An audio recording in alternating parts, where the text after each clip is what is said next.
So the first thing I'm going to talk about is that an extended Superman clip was shown at CinemaCon. Now, I know this is the one that's being shown in front of the Minecraft movie at the theaters, which I think is interesting that they're not showing a new scene that isn't being shown exclusively at the theaters. I also think it's just really interesting that they didn't show a new trailer at CinemaCon for the new Superman movie. I know James Gunn said they are working on a second trailer right now, but I would have thought with the fact that CinemaCon is this big thing where it gets where they tend to show stuff that's going to be coming out to get people excited to go to the theaters.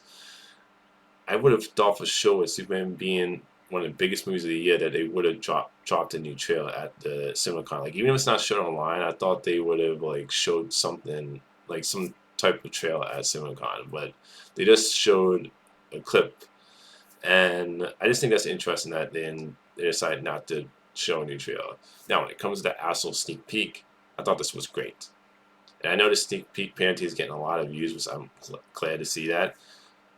Now, I don't think them not showing a trailer at CinemaCon is going to affect how this movie's going to do. Let me just say that as a side thing that look, I think this movie's going to have a big opening. It was on Fango's anticipated list, but that doesn't mean anything.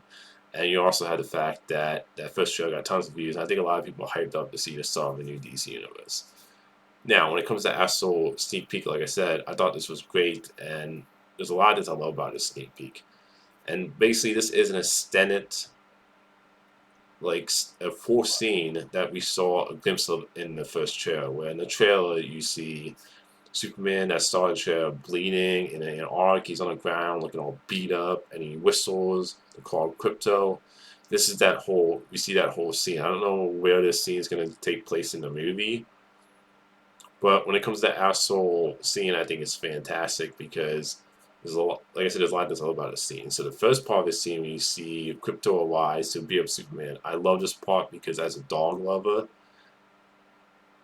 I just love dogs. So, and I also think it gives Superman a little bit more. It makes him feel a little bit more human to me.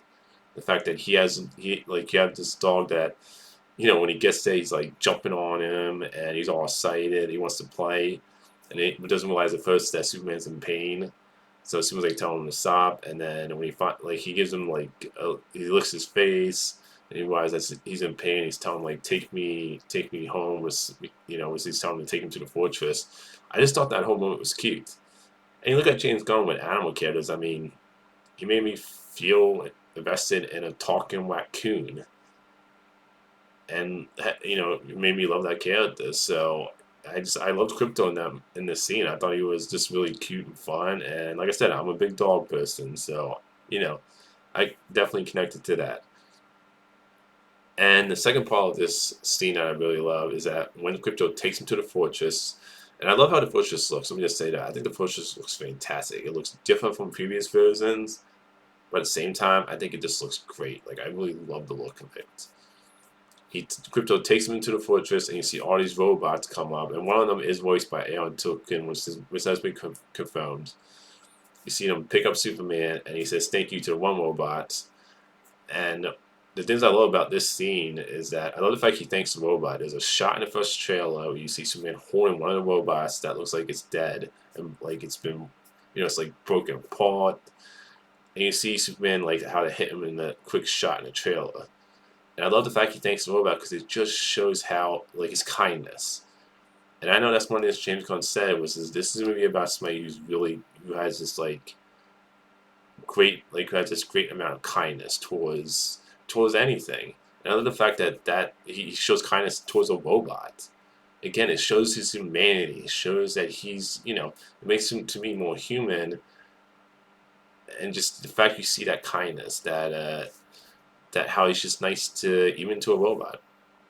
So I love that moment. And I thought it was really funny with the robot. He says, we don't have any contests." When Superman says thank you, and you see Superman's face when he's explaining it. I thought that was a funny moment. I love the fact the robots have personality to them because it's one of the things I love about James Gunn is that he brings a lot of heart to his movies, but he also does a great job of making his characters have personality. So I thought that was just a great little moment there. And then my favorite moment is that when Alan Tucker's robot introduces the new robot, And it's, you see, like, I love this moment where Superman smiles versus they show this other robot as a female. Superman smiles at the robot, and the female robot goes like, "Oh, you looked at me." And I just love that too because again, it just that little smile from Superman in that moment. I love that because it's just been so much. It's just such a joyful moment. I just him smile at the other robot who's a new robot, and I love how that like robot was all excited that Superman looked at him because again, it shows the joy he brings around, robots, people, just the joy and air around the Superman, which is something I felt like extremely lacked in Man of Steel and Superman Returns. Like for me personally, when I think of Superman, I think of this character who feels more human than all of us and makes us feel inspired. And the idea that when you're around him, he makes the people around him feel like you feel hopeful, you feel joyful around him. Like there's an air around Superman. I just felt like that really lacked in Man of Steel and Superman Returns. With Bryan Singer and Zack Snyder, no offense to those movies, but it felt like in those movies they just wanted to really like hammer down this cynical, depressing, bleak. It sucks to be the character all the time, Superman, and it just to me, I feel like they also focus so much on the God aspect of the character. Like just these little moments of him smiling at the robot, or thinking the robot, just makes him feel to me more human, and this really like goes to the idea that he just spends when you're around him, you get a sense of joy and lightheartedness. So I love that part, and I like when it brim up to get the waves of the sun. Which I love this shot where the fortress moves to get the so it can bend the way of the sun's coming in when it hits him. I thought that was really cool with the fortress kind of turning around to get this view of the sun. I thought that was just I love that part. So after that, it goes to basically the trailer that we've seen when it goes into the first trailer. The only thing I noticed with the footage at the end of the sneak peek, which is just the footage from the trailer, is that you have that moment with Nicholas Hoult where he looks out the window, he turns around. You guys see here, you hear his line in that moment. He goes like he's back or something like that, which is the only thing I noticed. Maybe there was other slight ovations in the footage you see at the end of the sneak peek, but everything looked like it was just pretty much from the first trailer. But overall, I think this is a fantastic sneak peek. This to me, even from just this sneak peek, I've said this so many times, I feel like James Gunn gets this character. Like, I feel like he understands the heart of the character, the core of the character, the essence that makes Superman unique, and to me, and shows why I love that character. I feel like James Gunn just always brings so much heart and personality to his movies. I just think to me he is the perfect fit to like do a modern Superman without having to change it, without like feeling like he has to like change the essence, the core of the character. Like one of the things I always say about comic book characters is that I don't promise you do different interpretations, but there's still a way you can keep the essence, the thing that makes Superman stand out. And I feel like he really does, at least in his sneak peek, it looks like he's going to do a great job of capturing that. And I love that first trailer too. So, as a Superman fan, when it comes to my favorite character of all time, as a big James Gunn fan, who I think is one of the best directors when it comes to giving you great characters with movies that are full of heart and personality, this to me is a great sneak peek, and I cannot wait for this Superman movie. Next thing I want to talk about is that a Once Upon a Time sort of follow up is happening. Now, when it comes to Once Upon a Time in Hollywood, Once Upon a Time in Hollywood is what I meant. Is that this is not one of my favorite Quentin Tarantino movies. Like I enjoyed it, but I will admit this is his weakest movie for me. Where it's like I liked it, but I didn't love it. So, and this is where this all started. So Quentin Tarantino was going to be he wrote a script for a movie called A Critic, and this was maybe going to be his final movie because I know he said he's only going to like direct 10 movies, and then he's going to like not direct anymore. Which I don't really buy that personally. Like I find it very hard with how creative Quentin is that he would just like stop directing movies. But anyway, he said he was going to do 10 movies and that was going to be it. And the movie was going to be called A Critic. And it was gonna be a movie that was in the universe where you're gonna have the Clint character, which is Brad Pitt's character from the Once Upon a Time in Hollywood movie. So it's going to be sort of a follow-up in the universe, but not really a sequel. Now, any type of follow-up or sequel to Once Upon a Time in Hollywood, like I would have been interested in, but it wouldn't be on top of my list. The thing that makes me excited for this is that David Fincher is going to be directing Quentin Tarantino's script. And I think the idea of a Quentin Tarantino script and David Fincher directing, that to me sounds really exciting. Because originally I would be like, I'll be interested to check out like any type of follow up in front of the characters from that movie or something like that. But it wouldn't be on top of my list. But you're talking about David Fincher, who directed Seven, he directed some great movies, and I think his style would be very interesting with a Quentin Tarantino script. So I'm actually really excited for this. This would be, it would be one of those things where I'd be interested in it, but David Fincher directing it definitely bumps it up for me. And with Quintino's writing style, I think that could be really interesting. Those two, that combination, like I said, interesting and exciting combination of these two working together. And I just think that would be actually a really cool it would be, I think it would be actually an interesting story and cool story to do, where it's about I guess following Brad Pitt's character Cliff. Now it is being rumored that Leonardo DiCaprio could be coming back as his character from Once Upon a Time in Hollywood. It's just being rumored, like he hasn't officially signed on with anything. But it says here basically it takes place in 1970, so it takes place roughly 8 years after Once Upon a Hollywood, a different time in Cliff's life. I hope Leo DiCaprio does come back because I think I really bought into a friendship in the movie, and I thought they had great chemistry, Brad Pitt and Leo DiCaprio, when it came to me buying them as friends. And I love this character too, so I would love to see him come back also. It's just an interesting, fun story, the idea of doing from what I heard, apparently it also has to do with some rights issues with Quentin Tarantino. Why maybe he's not directing it. I'm not sure of that whole thing, but I think this is just. I think the idea of doing the idea of David Fincher and Quentin Tarantino teaming up, I think it could be really exciting. I just think with David Fincher's film film track record as a filmmaker and his style with Quentin Tarantino's writing, that just makes me more excited. And I know that it's going to be a Netflix movie in penalty though. I mean that's probably the only concern I have is that fact that it's going to be a streaming Netflix movie. Which I could also understand because I don't think Once Upon a Time in Hollywood made a whole lot of money. I believe I could be off on that. Let me know in the comments. The idea of these two working together, I think, could be really interesting, though. I think if you the idea of David Fincher, Brad Pitt, Quintino working together, Brad Pitt coming back to play the character, and if this was just a Once Upon a Time sequel, Quintino directing, I would be interested in it, but it wouldn't be on top of my list. But with David Fincher directing it from Quentin Tarantino's script, I think that's a really exciting combination there. So I actually am excited for this Once Upon a Time follow-up.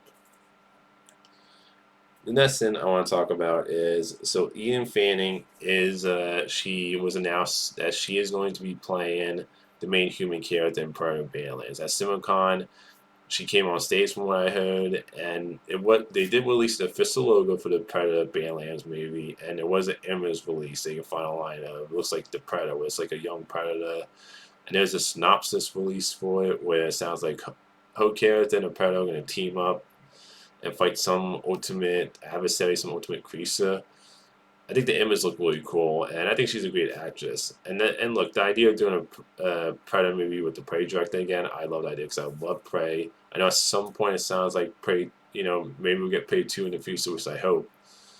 An idea of the concept of saying that this Predator movie with Predator Badlands, where the Predator is going to be the good guy, and maybe the main character of the movie, I just think that is really interesting.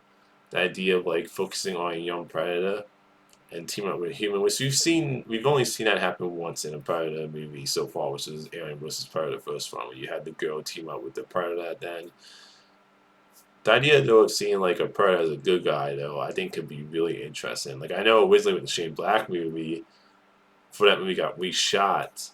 There was set for its release where originally you were going to have Predators team up with the soldiers in that movie, and then that movie got reshot. A lot of it still acted, and they scrapped that whole original vision stream back half for the Predator. The idea, though, I think, of making Predator a good guy, I think, could just be really compelling and interesting. So I cannot wait for Predator Badlands. I like the image that was released online. I think Elle Fanning is a great actress, and I'm excited to see what type, like how the story is going to be with the Predator being the main focus, and how like it's going to work between the human and Predator teaming up to fight some type of ultimate ultimate adversary with Krisa. I just think all of it sounds really cool, and I can't wait for Predator Badlands. The next topic I want to talk about is, so a new trailer came out for Accountant 2. I thought this was a great show. I cannot wait for Accountant 2. I love the first movie, so I highly recommend the first movie if you haven't seen it. And I thought overall this was a great trailer, and I love how this trailer really leads into the relationship between the brother and Ben Affleck's character, which we got a taste of John Boyhoff and Ben Affleck working together towards the end of the first movie. But that was one of the things I was hoping to see more of. And I love the fact this is like a buddy road trip with two buddies. I think this it looks really fun. Like it looks like they have a great banter too in this trailer. Like there's a lot of funny moments where I was like, yeah, this like I love how John Boyhoff's character like when it comes to his relationship between Ben Affleck's character, where since his Ben Affleck's autist and he's a little odd at times.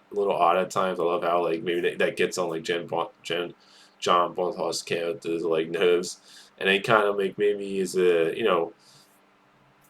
it's kind of like the like maybe picks on them a little bit because they're brothers. So I think there's a lot of just fun butter banter in this trailer, and I think it looks like they have really good chemistry. Aston looks like it'll be really good in this trailer. The story definitely has me interested. And even though, I even love the part at the beginning too, where this was another funny moment where Ben Affleck's character is like doing he puts up like a dating app, and he's talking about the algorithm when he's like when I'm going with his dating app, and even the pictures you see on his phone with the dating app, I think look funny with the awkward smiling that he does.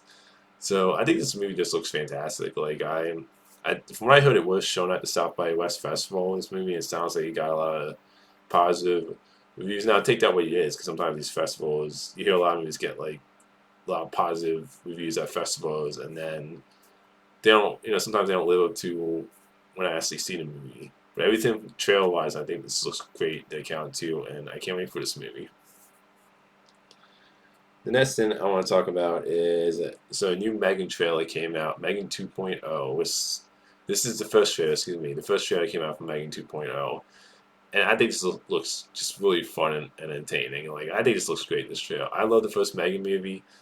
Now I will say this: this trailer definitely looks very balls to the wall. Where I could see this going bad with how far this trailer goes, because this is definitely they're going for definitely something different compared to the first movie, which I love. I love the fact the sequel isn't trying to just be like the first movie. I love the first movie, but also the fact that it's like doing its own thing. And it kind of reminded me of Terminator 1 and 2, where the first Terminator movie was a horror movie, and then it went more action with the second movie.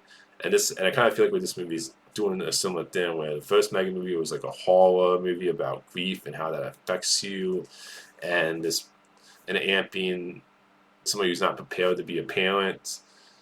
It dealt with a lot of like emotional stuff in the first movie. I love the fact with this movie, you're making Megan the good guy, and there's like a bigger threat there with this new robot Emily, who like really comes off creepy. I thought in the trailer, it looks like you have some like spy elements there with Ashton, and there's just a lot of funny moments in the trailer. I thought like I love the fact that Megan still has a snarky attitude. We have lines like you have lines where she's just like really funny when she calls them like meat sacks. With that, I love this moment in the trailer where she's like putting her hand on the one dude that she strangled and almost killed in the first movie, and she goes like, "Oh, that won't happen again." Lighting a lab on fire and almost strangling you. And you see the guy like go like, "Thank you," like still creeped out by it. So the fact, even the trailer is like, you're not really sure whether Megan's gonna stay the good guy. So I think overall Megan 2.0, this looks like this looks fantastic. Like I love what they're going for with this trailer. Like there is a chance they could go too far with how balls to the wall they're going with this Megan movie and how different they're making it. At the same time, though, I love the fact this isn't just one of those sequels that's doing the same thing as the first movies, and it's just like I said, it looks balls to the wall. An idea of turning Megan into the kind of good guy, anti-hero who's helping out, but still has that snarky attitude, I think could be just really fun. Again, this reminds me of like how kind of what Terminator 2 did with Terminator 1, where you went from horror to action in the second movie, or what Aliens and Alien did. So like everything about the show, I can't wait for Megan 2.0, and I just love the character Megan. I think she's just to me probably one of my favorite doll characters. Where she's just a really fun character. And I love the fact we've been back to two girls from the first movie because I love those characters too in the first movie. So overall, I think this is a great trailer. Now, the next thing I want to talk about, and this is the last thing for this video, is that we had the first reactions to How You Train Your Dragon remake at CinemaCon. Was I know they showed the movie at CinemaCon, and the reactions were extremely positive. Which I'm glad to hear that because this is a movie I'm really excited for, and as somebody who loves the animated movies, so I highly recommend you check out How You Train Your Dragon, How to Train Your Dragon animated movies. Like they're all fantastic. I've been really excited for this remake. I think all the trailers have looked great. And I know you have the director who did the animated movies come back to direct the live action one, which also makes me feel confident that he wouldn't just do it just to like just to do it as a cash grab. It feels like okay, he has like some ideas of what to do. And the first reaction, so I'm gonna see if I can. Here we go. First reactions coming out of it. And where is it?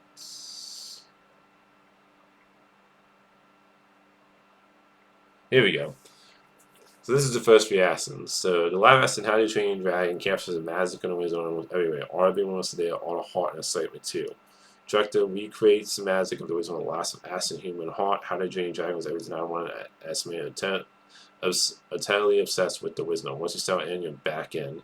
How to Train Your Dragon Souls again for enchanting imagine. How to Train Your Dragon has all the charm and wisdom enhanced into something I never thought could accomplish. Perfectly adapts to wisdom. It's like watching a classic, a whole new experience. It exceeded all my expectations. Big fan of wisdom. It was everything I wanted to see. So it sounds like, and you got more. It's the best live. I mean, people say it's the best remake, best live adaptation film I've seen. How You Train Your Dragon does live action remakes of anime classics white. How You Train Your Dragon is everything that Disney hasn't been able to capture with the live action remake, with the exception of Beast Dragon. Yeah, nothing Disney has in terms of live action remakes comes close to this. Full of takes everything that was known that made the original so special and soars to new heights. A breathtaking investment that soars new heights captures the heart and soul of the original while elevating fantastic performances, during sequences, epic thrills. What I love so much about How You Train Your Dragon live action is that it's not shot-for-shot remake. This world is enhanced and enriched. It's phenomenal. It's by far one of the best live action adaptations, but still prefer the animated movie. Didn't reinvent anything.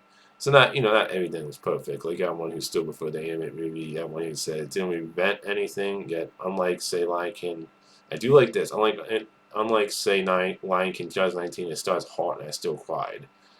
I only sort of interacted with them and How You Train Your Dragon to see last, and it was beautiful adventure. My only gripe is new stuff. Our good and subtitle never elevates things enough. So I have a little bit of negative there, where saying it's not like saying it's bad. Like none of these reactions so far sound like it's a bad movie or anything. It sounds like all the reactions were extremely positive. You have a couple reactions saying this is the best live action remake. Because it's always hard when you do a remake of animated movies because you have to find a way to like keep what people love about the animated movie while doing new stuff too at the same time.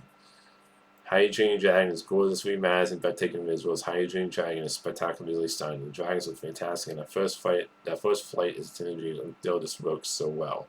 I lost count how many times I cried a few times. So yeah, a couple people who cried watching the movie at CinemaCon. Thanks to his ascending character max, I was mostly engrossed. People fall in love with Toothless all over again. I did fall in love with Toothless all over again. I never loved the CGI increase from 1 and 2's layers. Toothless is a cat, and I would die for him. You see how people would love the Toothless character, and it just goes on and on. The cast is perfect.